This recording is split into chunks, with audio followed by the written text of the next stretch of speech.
Minister, bring a response to that tomorrow. A response to that tomorrow. Thank you, Right Honourable Speaker.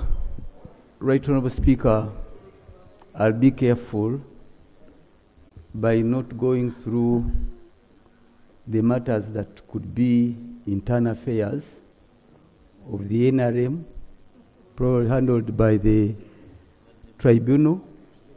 But there are those broad issues, Right Honourable Speaker, that are cross-cutting and on which side of aisle you stand, they are here for Ugandans.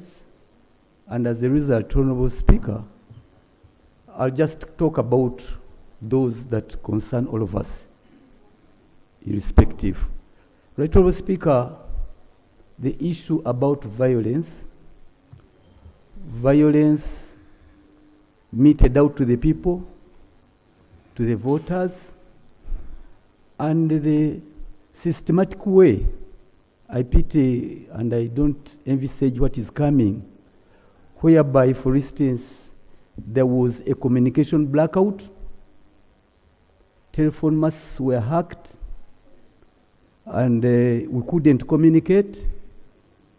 Some were vandalized. And those who were able to communicate were communicating using military walkie-talkies. So for them, they continued communicating on walkie-talkies, whereas we had communication blackout, the ordinary one we use. Right Honourable Speaker, we had more than 40 commonly known as drones with covered number plates and double cabins with covered number plates.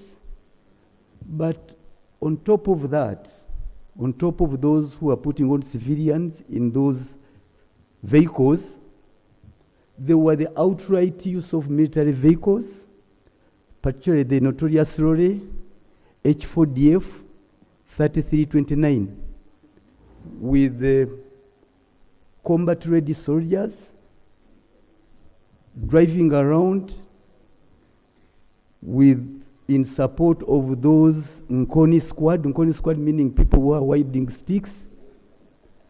Right Honourable Speaker, using live ammunition, the use of live ammunition, and the creation of a barracks that isn't known in our police statements, because barracks are set up by the Commander-in-Chief of the Armed Forces. But in the Lwemiyaga case, a barracks was set up to incarcerate abducted election coordinators and agents. Madam Speaker, was happening. And that cannot be an individual action. That cannot be a general Ashande action. You see, it has now moved from individual competition to adversaries, to enemies, to belligerents. In a country where there is no insurgency, there is no inactivity to warrant the establishment of a military barracks. But sadly, Right Honourable Speaker and members, on the 26th of April, we are having a peaceful rally, and soldiers came driving in a military truck, the H4DF 3329, disembarked, and started shooting at us. They first shot down up, changing magazines. At that time, once you are being shot at from a distance of 5 meters, you can't run. You stand to die. You can't run. I can't say I was strong-hearted, but it doesn't give you room to run, even if you wanted to. But now there is this young man who said, "Honorable, they've come to kill you." He came and stood in front of me.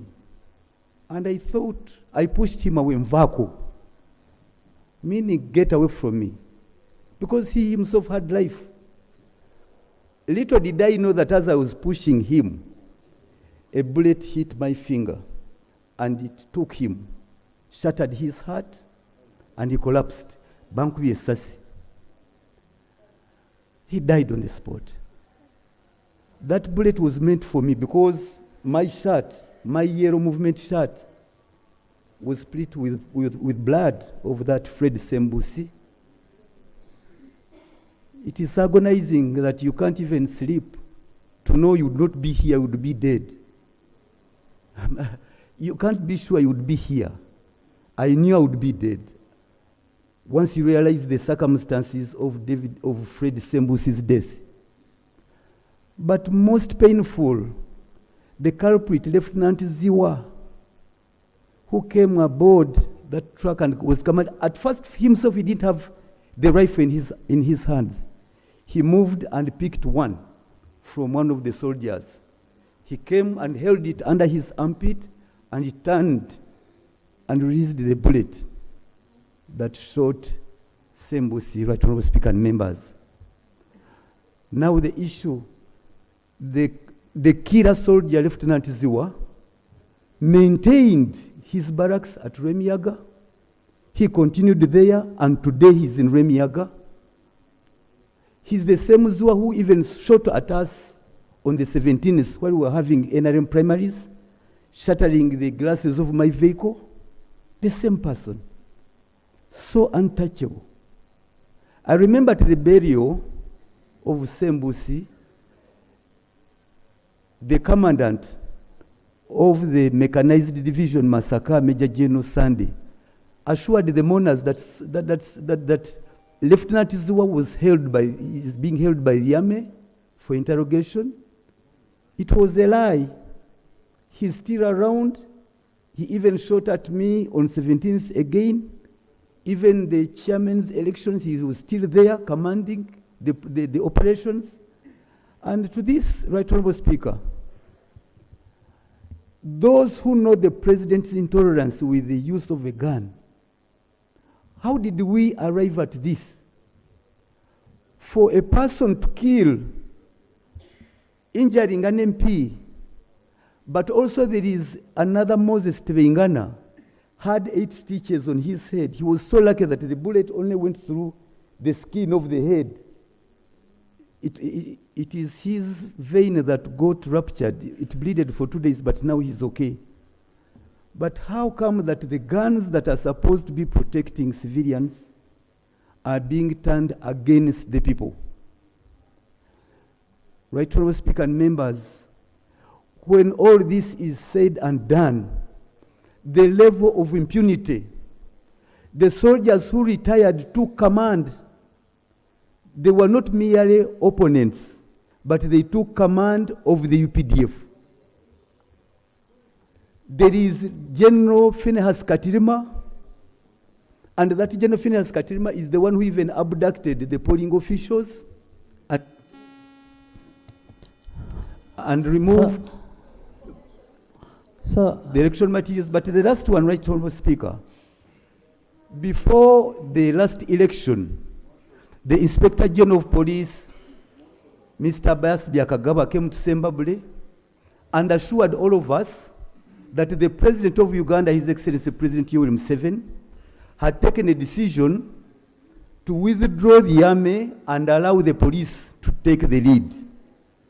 But what we witnessed was the total reverse. The army came back with vengeance. I remember when they were shooting at us, the police ran away. They abandoned us.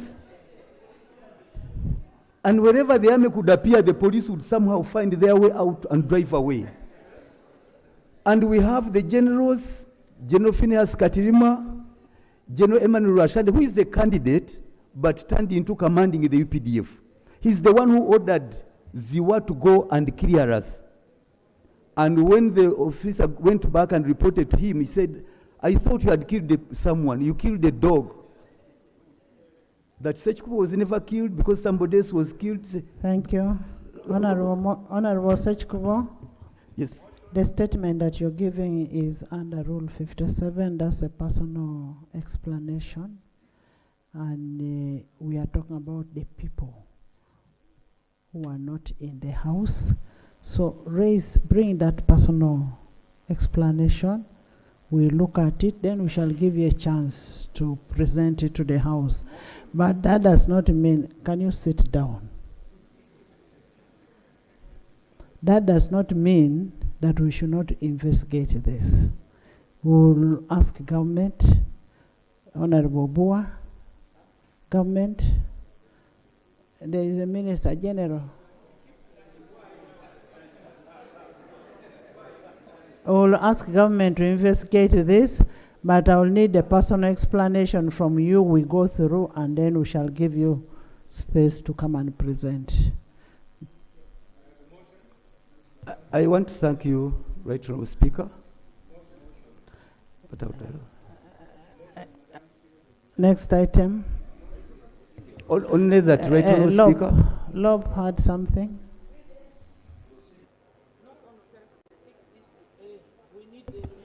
Honourable Speaker, a short while ago, before the good minister came in, we had an interaction about the road situation countrywide. Your guidance was that we shall tether the many complaints that have come through with his statement and give it adequate time, perhaps tomorrow. I don't know whether that gets to happen now, because it would also be good we get to interact with his document and get set.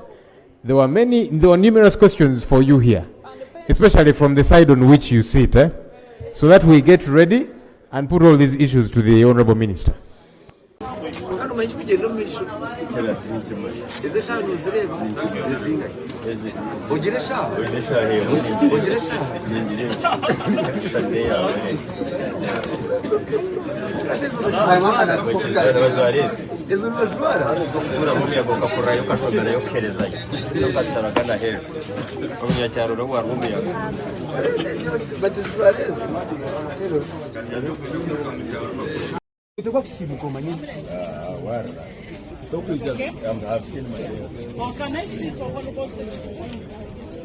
If you ever tampered with that register, stop will go. No, this register. I have him here. This registers are very You will not kill people today. You will see. And I want you to kill me. Me, I will not kill you. I want you to see. I want you to see today. Yeah. Those are my country. Ogenda kawulira